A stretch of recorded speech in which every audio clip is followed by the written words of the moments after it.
Hello, and welcome to something very different than what I've done before.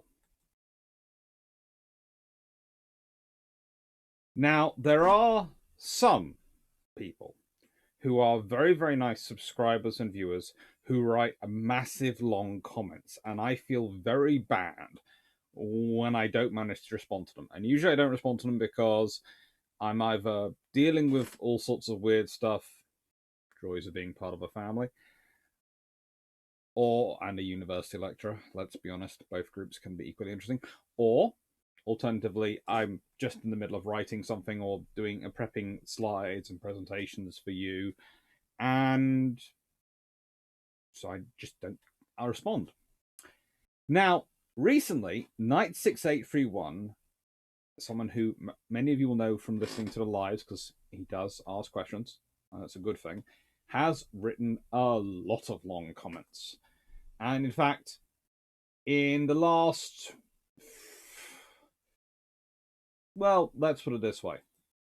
I have it up on this screen, and you're seeing it now. There have been a few. A lot. And I haven't managed to respond to them all.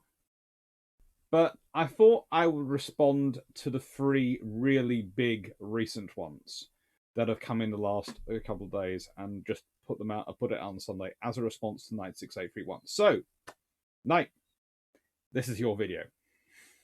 Not quite this is your life, but this is your video. So we're going to start off with the comment he put onto quirky classes and what they tell us about their navies along patrol. Hey, Dr. Clarke. I saw a comment earlier on a video that had a strong anti-China narrative. Am I right that the Washington Naval Treaty was not the Royal Navy tacitly acknowledging that they'd been surpassed by the US Navy and couldn't keep up with the ongoing arms races by 1922? Conversely, the RN could keep up with the arms races. It was the US Navy which probably couldn't. And the reason the US Navy probably couldn't is whilst they had the industrial capacity to do so, Congress didn't want to fund it. Whereas the British government didn't want to fund it, but would fund it. Because for Congress, the Navy was still, at that time, to an extent, viewed as a luxury. If you only have to look what happens in the 1920s and early 1930s to understand quite how they viewed it. I'm not saying that's correct. That's the wrong thing to do, but that's certainly what they seem to view it as. Whereas for Britain, the Navy would have got the money. I'd also point out that if you look at the construction bills at the time, whilst the British decide to unilaterally stop producing the three remaining admirals, which I consider silly, I think they should have been made into carriers, and they have the G3s under construction. They have 4 of those under construction, and they are starting on the N3s, the big battleships. Now, you can say, well, they're only building 8. Look at how many planning on building 8. How many is America planning on? Well, they also have all the 13.5-inch original super dreadnoughts. They have all the 15-inch ships in service. They have quite a significant fleet in service. That's the thing. The British had the largest navy going into World War I. They still have the largest navy by a long way leaving World War I. It's not like World War II. There hasn't been an annus horribilis of 1941-42 where the Royal Navy keep losing ships because they keep having to make a choice of lose ships or lose half the army. Okay, we'll lose ships. We'll get them out of there. It's not like that. I love the British Army. They fight very, very well, but by gum, they need to be pulled out of a lot of... To be fair, situations put them in by their own government, which just kept committing them to places and going, we're going to put you there. You're going to give us the logistics and supplies to support us? We're going to give you lots of thoughts and hopes. We prefer supplies. It's kind of like the ongoing current issues UK has in the NHS, but most health systems around the world, where politicians and people who run hospitals are very happy to give the medical staff a day where you go clap and you go, we love you, we support you, we love our NHS. And then they go, we'd like a pay rise. Well, we love you, we support you. We don't have the money for that. it's a problem. It's the same with the army. So, yeah, the Royal Navy could keep up with the tacit arms race going on. You then go on with, considering the N3s would be more heavily armed with 9 18-inch guns compared to the 8 16-inch guns of the Colorado, 12 16-inch guns of the 1920 South Dakotas, and no one had built a triple or a twin 18-inch turret, nor decadon turret for 40mm pom-pom battery, so the N3s would have taken several years to build. Not really. The RN was fairly confident building a triple turret, and this is going to sound strange, but it's a matter of scale. The more I've been doing some videos lately on triple turrets, and the more and more research I've done, the more and more I'm fairly sure British arms manufacturing firms knew how to build a decent triple turret. They had a scalable design. The British were perfectly fine operating 15-inch guns. They'd obviously had an 18-inch gun program in development. Nicest way, HMS Furious's guns do not come from nowhere. I do believe they are cut down because she couldn't take the full-sized battleship grade guns, but I think they had a battleship 18-inch program going on for quite a while. So I see the N3s more as bringing together a lot of, some of it even pre-war developments, but definitely wartime developments of technology going on and building this.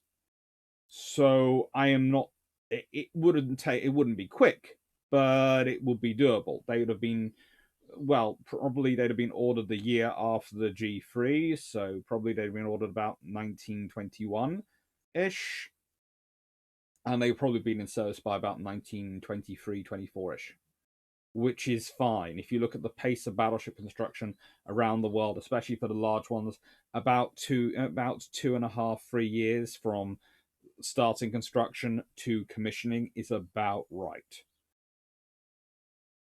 Also, you have to remember there is a difference in the race between the British and the Americans and the race between the British and the Germans.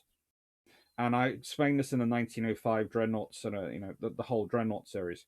The Americans were part of the Dreadnought race from the beginning, but the Anglo-American race was always a technological race, not a mass numbers production race. Neither the Americans nor the Americans never build, and even at this point, aren't really building huge enough numbers that the British are going to worry too much. They're going to worry. They're the second biggest power, but they're the second biggest power, and they're not. Their fleet is automatically divided in two. That's the thing for Britain to think about it. Britain's fleet is usually based in the home fleet and the Atlantic fleet. Now, they were considering setting up a home fleet and the Mediterranean fleet. They were considering setting up an Indian Ocean fleet, but that's to do with all sorts of policies. There's various things going on. But the point is, that means even if you did have the free fleet set up, the Royal Navy would have 2/3 of their fleet on the Atlantic, able to get into the Atlantic quite quickly. The Americans would have half of their fleet in the Atlantic. The British have time, therefore, to gather their fleet. And they never thought they would have to be racing the Americans for superiority in numbers. Because again, this sounds always very, very cynical when you say it, but the British Admiralty were looking at the US Navy and their experience with Congress and going, we feel for you. We feel for you. Honestly, we do. Honestly, it's like the Royal Navy trying to get funding in 1970s UK. It's just... And often because of the issues we see looking back from the 1970s, people then, when they're looking back, looking at history, looking backwards, they see those difficulties and presume they started earlier. But actually, really, the Royal Navy had fairly decent funding and fairly decent options up until about 1960. Even arguably the late 1960s, they were still doing fairly well funding-wise. They still had a fairly decent amount of money coming in and a fairly easy fight to get the funding. So there is that reality going on. The Royal Navy always has that leverage. Now, the 40mm Decker gun turret never went anywhere, as that would be interesting. As it would, what if, as didn't the 40mm pom-pom guns get better over time? If the 40mm Decker gun turret had been developed, what ships would have gone on, do you think? I think if you have a 40mm Decker gun turret, i.e. a 10-barreled 40mm, a sort of pom-pom Saleh battery, a battery, and rather like you'd have probably got the development of the 16-barreled version earlier, and B, it would have probably gone on everything, cruiser and above. Destroyers, probably not. Sloops, maybe. Conversely, sloops might get it for the same reason destroyers don't. Especially if you do have a treaty system in place of some kind. And I think the reality is, as I often try and explain to people, the fact is the treaty happens in 1922, and there isn't really an arms race. It's one of those things. People like to talk of there being an arms race, but there isn't an arms race. The Royal Navy and Britain understands America needs a navy, unlike Germany. This is the point. Germany was a land power building a navy as an accessory. America is a huge continent-spanning power with two great big ocean coastlines. For Britain, they could understand America having a navy. America was built; they could justify America building a navy on self-defense grounds. Okay, yes, it gave them something they had to watch, but they could understand it. To their mind, it was legitimate. The Germans building a huge navy. The only reason they're building a huge navy, because Britain would have been their traditional ally, would be if you didn't want Britain as your traditional ally anymore and you were going to challenge Britain. There is a difference in the context. So, again, it's more of a technological race. And yes, the Royal Navy could keep up with that. And Britain could keep up with that and would fund it. Next question. Something I noticed was overlooked in your video was the air wing and armament changes. The Courageous and Glorious wouldn't have kept their Gloucester Sea Gladiator fighters, Blackburn Skua dive bombers, and Fairey Swordfish torpedo bombers. Although Furious gives us an idea that the Submarine Seafire and Fairey Barracuda would take over the air wing. However, what about the gun armament of Courageous? The Glorious's 16 single quick-firing 4.7-inch Mark 8 dual-purpose naval guns, and 3 octuple 40mm quick-firing 2-pounder Mark 8 pom-pom air guns, and a single quadruple 12.7mm Vickers 50 cal. Would they need replacing by the end of 1941? They would be, but we can't really speak. Again, one of the things you have to remember is with the upgrades is it often depends on what's available. My theory is the 4.7s would be probably upgraded to 4. It would be probably replaced with dual 4 inches where they could in the positions. And my thinking is that the pom-poms would probably be more of as many of them would be fit as possible. But it also depends whether they decide to build up the bow to flight deck level. If they decide to build up the bow to flight deck level and so give a longer flight deck, then that could change things. So the point is, Courageous and Glorious actually, because they weren't as mucked around with as Furious was, because Furious went through all sorts of processes being developed for an aircraft carrier being developed, they actually have more potential for upgrade. And let's be honest, sticking a raised portion of a bow on a ship, yes, that's going to add things in terms of weight forward, but it's probably something you can balance. And it's going to give you more hangar space, and it's going to give you the ability to install longer, more powerful catapults, or accelerators as they were called on carriers at the time. So they might well have done it, because that's actually quite quick versus building a new carrier. And that could then affect what work you do on the rest of the carrier in terms of its AA fit. So the problem with talking about them, and as one of the things I did mention, is if you have those two ships surviving, and I believe this question relates to the Courageous and Glorious videos, what happens if they lived? Is the longer they're going on, the more changes you introduce into the history. As I said, one of them turning up at Taranto doubles the strike size. One of them turning up at Mers el Kabir doubles the effective strike size. You have those vessels in service, you have a lot more aircraft available, you have a lot more crew, because they lose a lot. And when they go down, a lot of their crew goes with them, and a lot of the experienced aviators go with them, and that's a big loss for the Fleet Air Arm and the Royal Navy. So you introduce a lot of different things.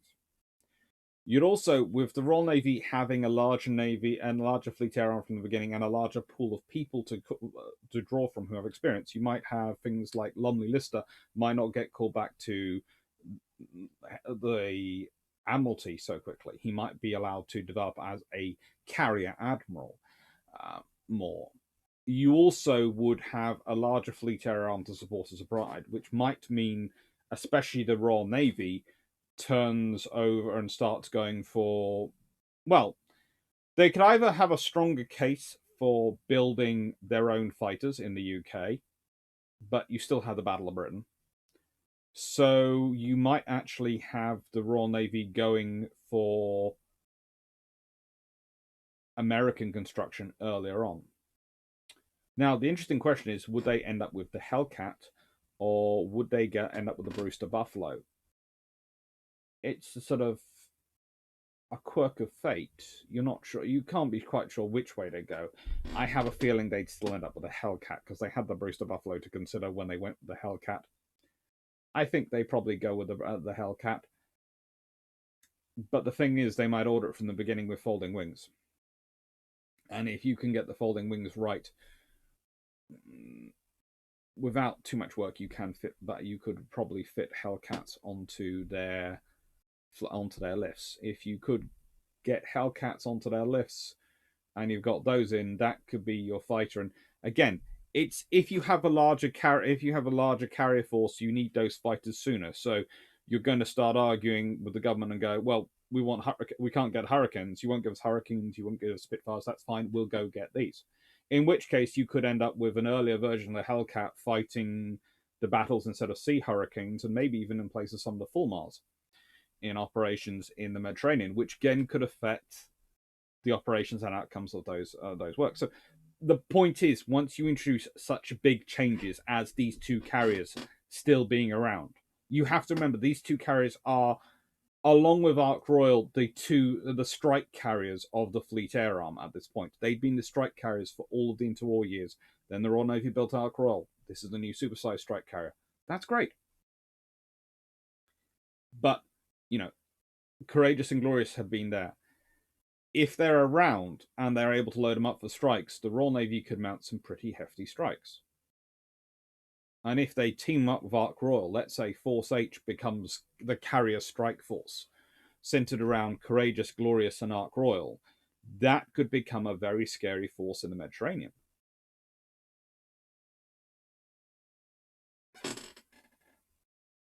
It also frees up armored carriers for other duties, because, well, why do you need to keep an armored carrier for the Atlantic operations if you've got Courageous and Glorious around?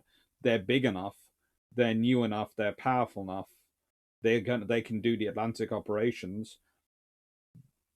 It can change the air gap, it can change all sorts of things. So yeah,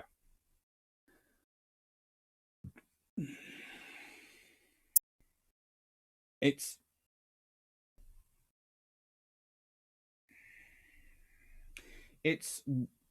one of the reasons I like looking at counterfactual history in terms of what if history, which I like it for the same reason Jamie from Armor Carriers doesn't like it.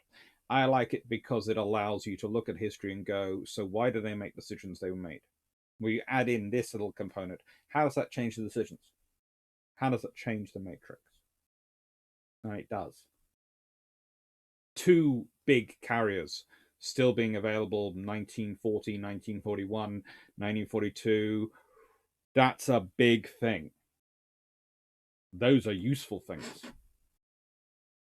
And they are big carriers. The point is, they're not they're not supersized carriers. They're not the ones which we understand as being big when we're looking at huge strike groups. But in terms of Royal Navy terms, they are big, capable carriers able to maintain a very efficient strike group. You always, again, have to remember there are slightly different metrics in how you operate a strike group. The Fleet Air Arms focus on night flying, especially, meant that they were obsessed with fourth generation of their air group.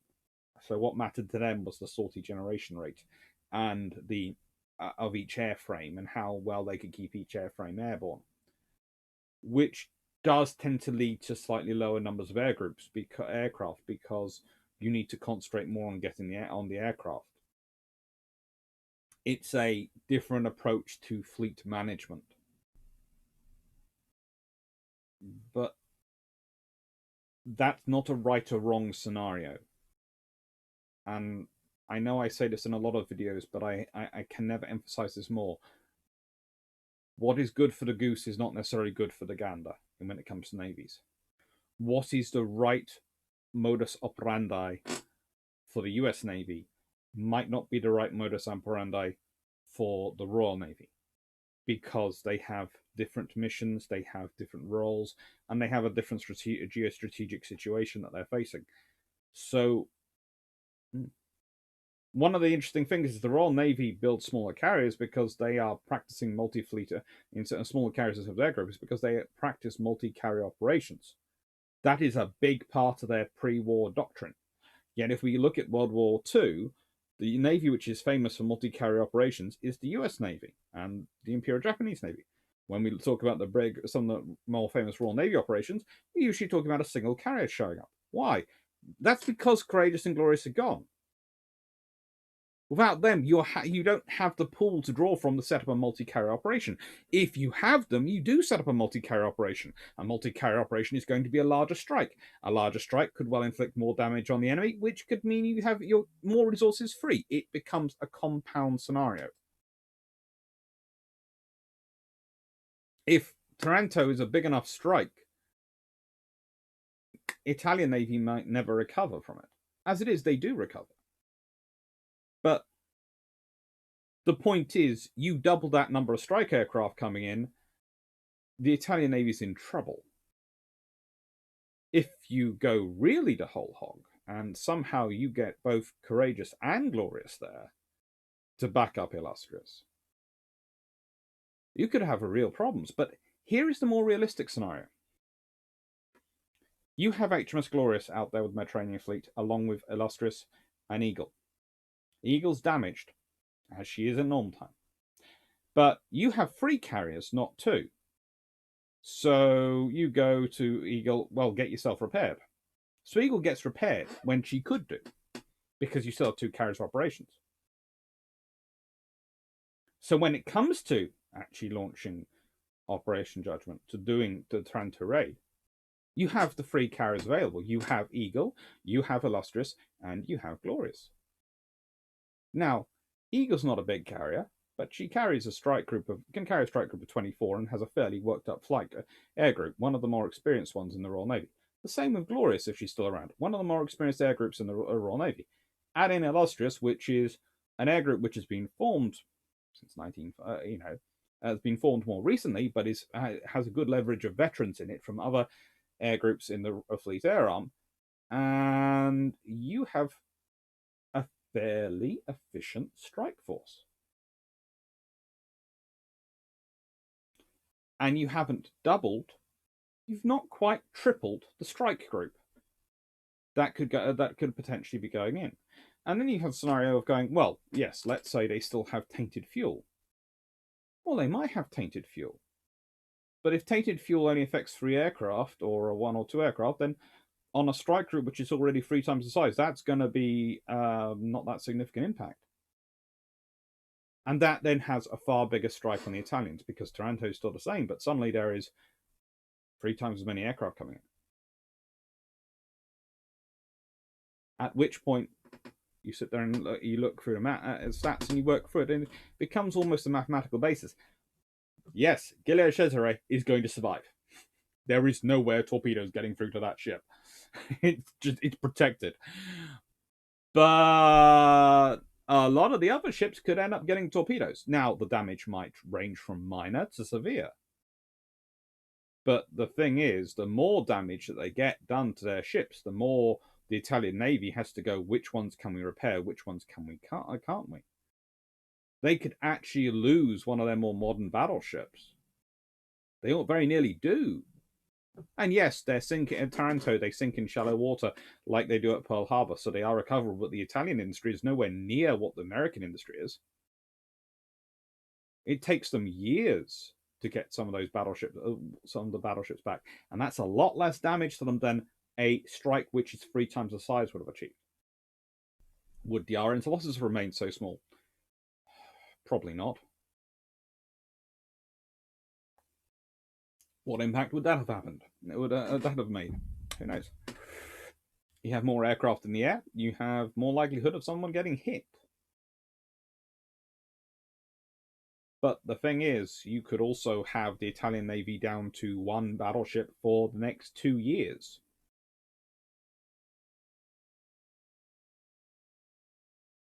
That has a big impact. If you have the Italian Navy down to 1 battleship, Giulio says right, something which an R class could probably deal with. It wouldn't exactly enjoy dealing with it, but it could deal with it. At which point, why do you have Warspite? Why do you have Malaya, Valiant, Queen Elizabeth, all these top of the line various upgraded Queen Elizabeth class sitting in the Mediterranean, where Italian frogmen can get to them? You don't need them there. You might well swap them out for the R's. Okay, that's your Queen Elizabeth's free. Where would they be operating from? Well, in the middle of a war, they'd probably be called home. In which case, the ships which go out to engage Bismarck when it's running its down through the Straits could be a Queen Elizabeth class. It could be HMS Warspite and HMS Valiant. And that's a very different scenario than Hood and Prince of Wales running her down. Yes, Bismarck can probably outpace them. But in that rough sea, they're all going to be limited to roughly the same speed anyway, and suddenly that she's dealing with 2 modernised Queen Elizabeth class battleships. This is the point I'm making, though, is that by now we are off several decisions down the road because of those changes at the beginning. So that's why I don't tend to get into the minor details when I'm looking at those things of what guns and etc. and upgrades they might have had, because that all depends on what's going on in the war.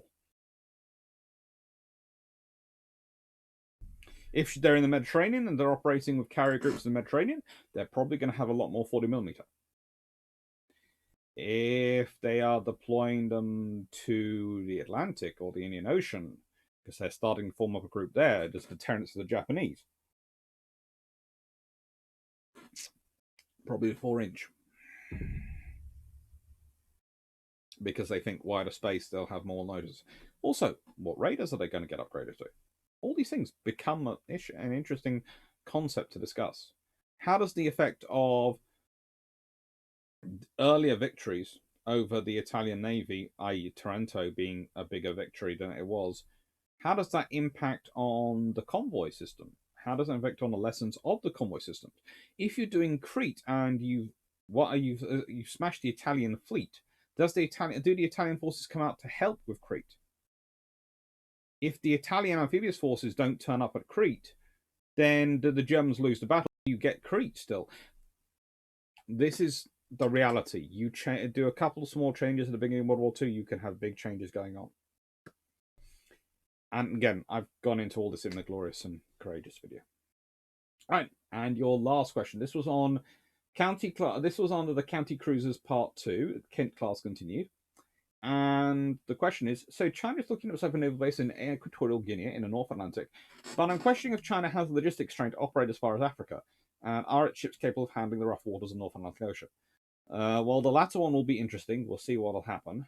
That does tend to require redesign. It's easier to design ships for hard waters and then operate them in calm waters than to design them for calm waters and operate them in hard waters. We'll see what happens. We'll soon know. But we honestly don't have much of an idea of the internal structuring and hull design that goes into the Chinese ships. We can make an assumption based on their shaping and based on the information we get and some of the pictures we've seen, but unless you've walked around one and actually seen the thickness of the steel and the way they've lined it up and the joints they've made and how the welding's gone in, all that stuff, you don't know. So it'll all be interesting. In fact, the North Atlantic might soon show us their framing, give us even more information.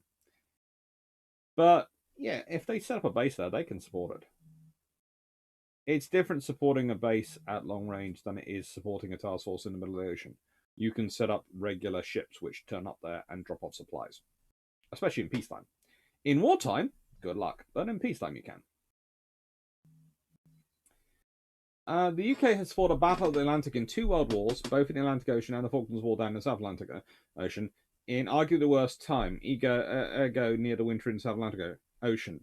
The UK designs its warships, thank God now. I have to admit the ones pre-Falklands War, I'm not sure how many of them designed with a South Atlantic Winter War in mind.